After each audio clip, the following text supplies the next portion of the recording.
February 20th, 1944. High above Nazi-occupied France, a lone B-17 bomber limped through the sky. Its formation was scattered. Its escorts had turned for home. And closing in from every direction, a swarm of Messerschmitt Bf-109s. For the crew, it should have been over in seconds. But in the ball turret beneath the bomber, a 21-year-old gunner named Staff Sergeant Benjamin Franklin Warner made a decision that defied every rule of aerial combat. Instead of tracking targets as they passed, he fired early. Instead of short, controlled bursts, he held the trigger down. Instead of aiming where the enemy was, he aimed where they were going to be. In 4 minutes of sustained, seemingly reckless fire, Warner's guns tore through 12 Bf-109s. The Luftwaffe scattered. The bomber survived.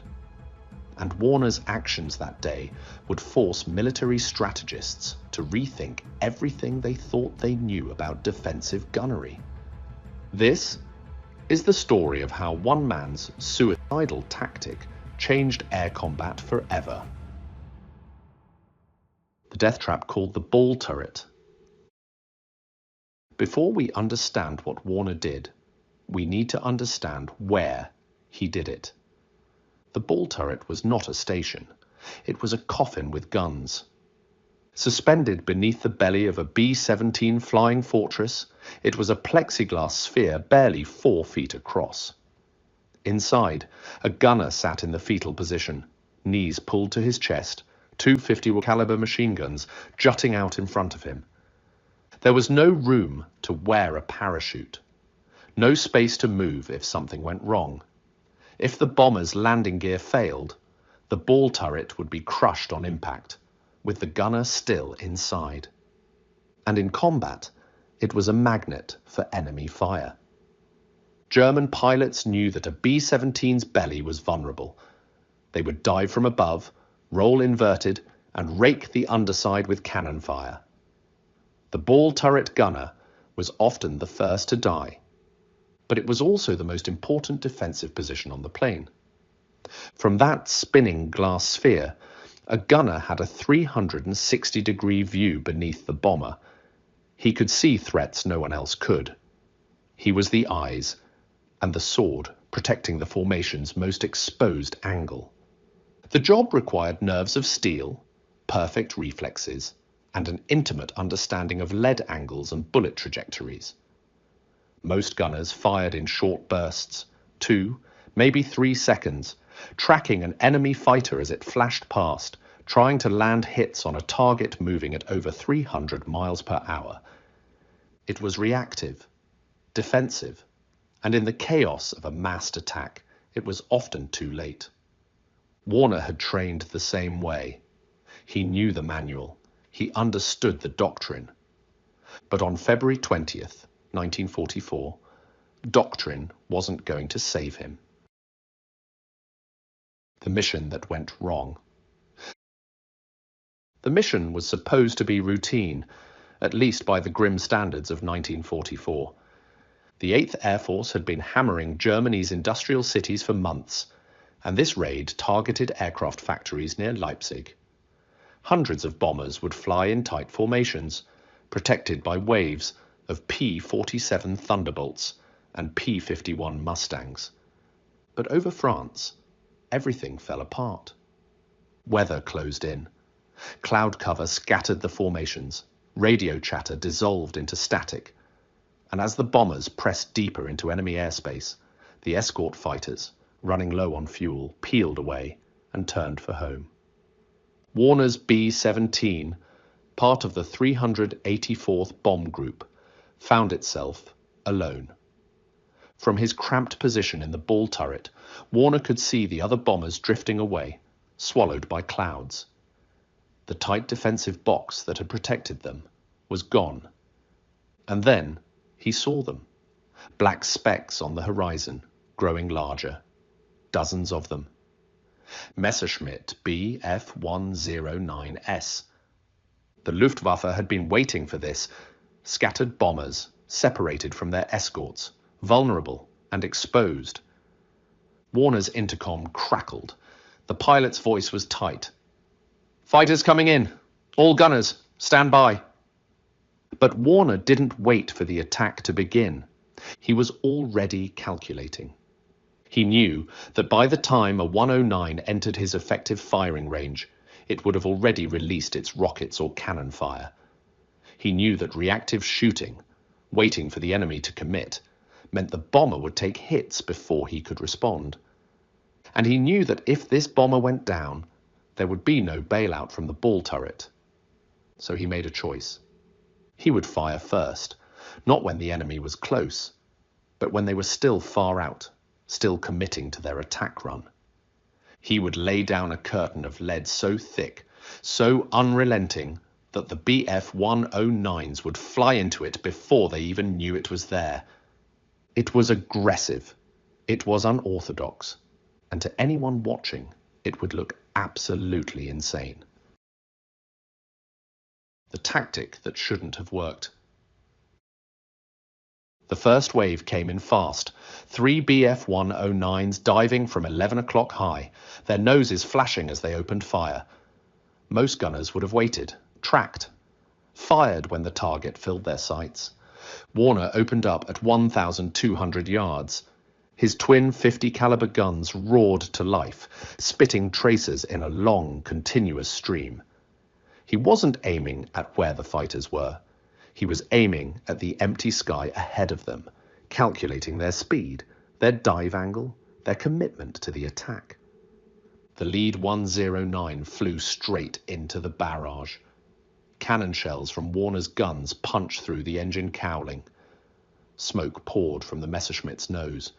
It rolled inverted and dropped away, trailing fire.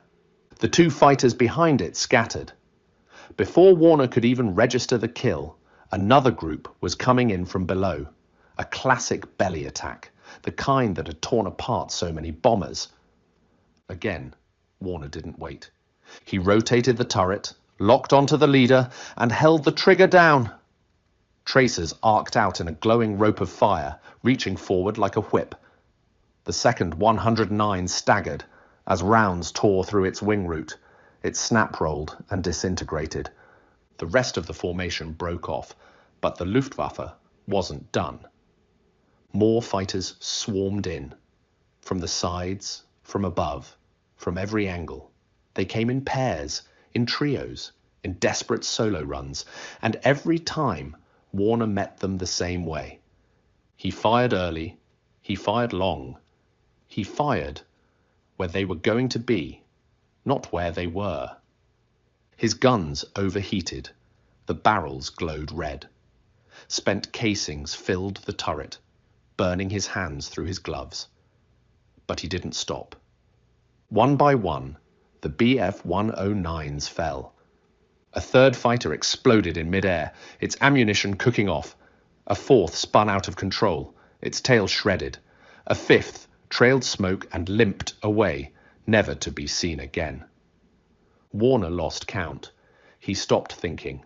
He became pure instinct and mathematics, lead, deflection, trigger pull. And then, as suddenly as it began, the attack ended. The sky was empty. The BF-109s were gone, dead, crippled, or driven off. Warner sat in the glass sphere, hands trembling, surrounded by heat and smoke and the acrid stench of gunpowder.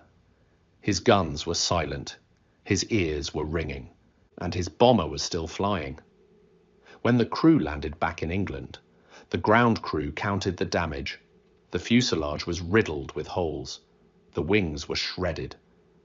But the bomber had survived. And when intelligence officers debriefed the crew, they asked Warner how many fighters he'd engaged. He told them he wasn't sure. Maybe 6, maybe 8. But gun camera footage and eyewitness accounts from other bombers told a different story. Staff Sergeant Benjamin Franklin Warner had shot down 12 confirmed BF-109s in 4 minutes. It was the highest score ever recorded by a ball turret gunner in a single engagement. And it had been achieved using a tactic that, by all conventional standards, should have gotten him killed.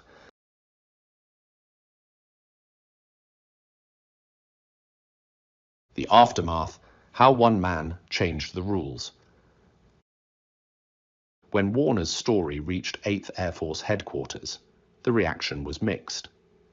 Some officers dismissed it as luck, a fluke, the result of inexperienced German pilots panicking under fire. But others saw something different. They saw a tactic that had turned a death sentence into a victory.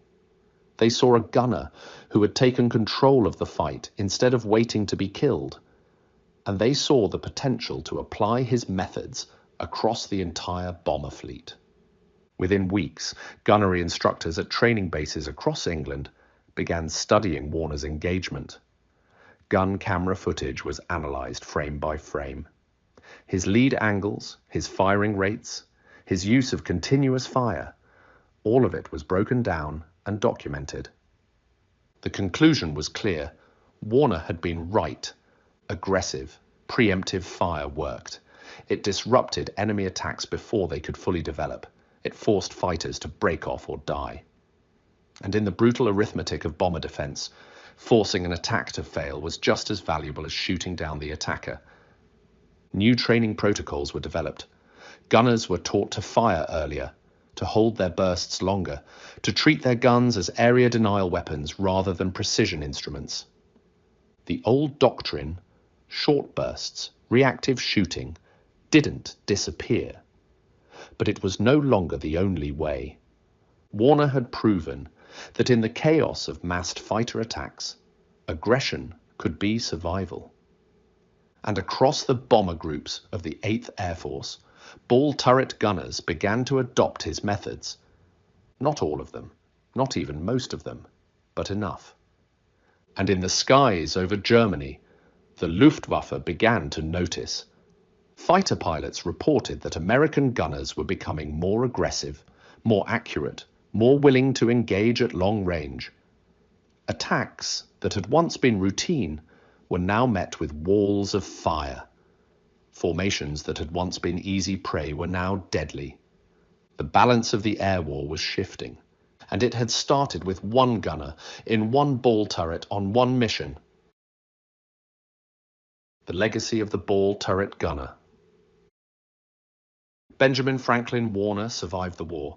He flew more missions. He trained other gunners, and he carried the memory of that February day for the rest of his life.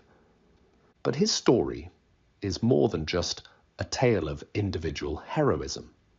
It's a reminder that wars are not only decided by generals and strategies, but by the men in the smallest, most vulnerable positions who refuse to accept that their role is merely to endure. Warner's tactic didn't win the war, but it saved lives. It protected bombers, and it forced the enemy to think twice before attacking. In the decades since, his methods have influenced defensive gunnery training in militaries around the world. The principle he demonstrated, that aggression and preemption can be just as effective as precision, remains relevant in modern air combat, even as technology has replaced human gunners with automated systems. Today, the ball turret is a relic. The B-17 is a museum piece, and the men who flew and fought in them are nearly all gone. But their legacy endures.